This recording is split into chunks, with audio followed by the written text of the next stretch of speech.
What's up guys, and welcome back to the channel for another War and Order guide. And in today's video we're gonna be discussing the Crown Wars. We're gonna give you all the tips and informations you need to know to win this event. So let's kick in the intro and begin.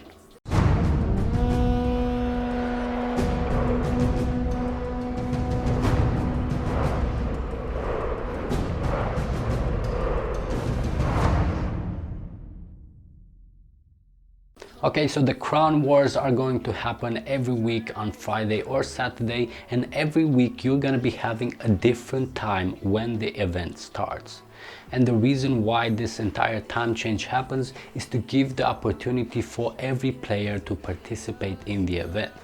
Compared to generally any type of event in any other game where you have a specific time that repeats every single week, the reason why they made it so flexible is because players have different time zones, playing from different countries, and for some of them a certain time can be early in the morning, where for others it can be late at night. So to give the opportunity to all the players, they put a flexible time every single week, which I find amazing. So the Crown War itself has two phases throughout the event. The first phase, taking the crown.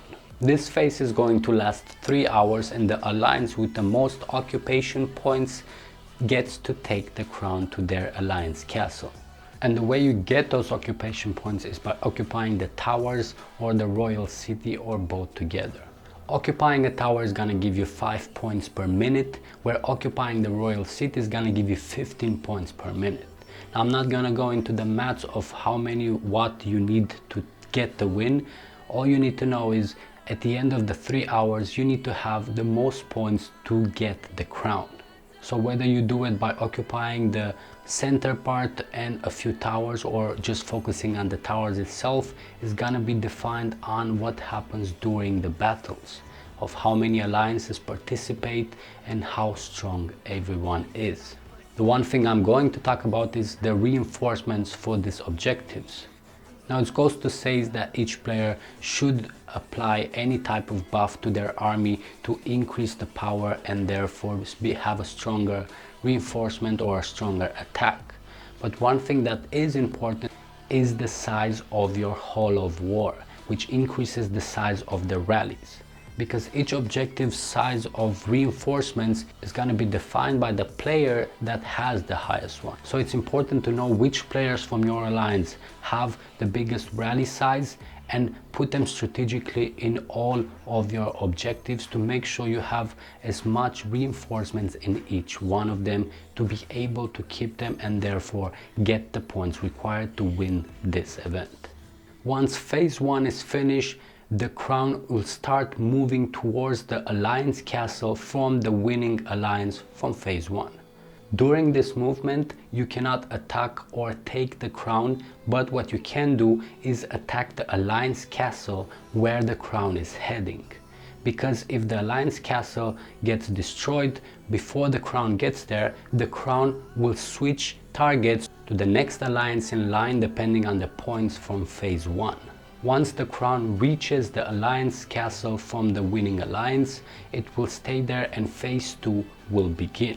Phase 2 will last for 5 hours, where the winning alliance will have to guard the crown in their alliance castle.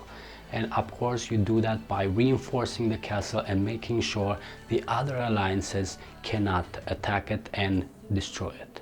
Speaking of that, during this phase the other alliances can attack, and once they defeat all the troops inside the alliance castle, they will steal the crown to come to their alliance castle. If they succeed, then the timer of phase 2 is gonna drop by 30 minutes, and it's gonna continue doing that a few times to the point where it starts dropping 1 hour and reducing the time it needs for the crown to be guarded.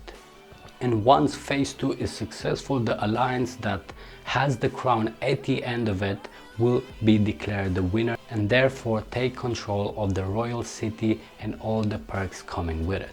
The R5 of the winning alliance can now select who to place as king or queen for the entire state, which again is another nice feature that they added compared to other games I know where you have the possibility to have a queen and not just a king, depending on who the leader is going to be. Besides the king, you also have a secretary, which has the power to give titles to other players, for which they can apply and give a rotation of those titles that the secretary will accept or decline, and also other perks like gifts to participating players. And this is pretty much it with the Crown Wars. I wanted to keep it simple and sweet. I hope you enjoyed it. If you found it useful, make sure to leave a like, as it does help out with the channel, and of course subscribe for more videos like this. But that's it from me now. Thanks again for checking in, and I'll see you guys in the next videos.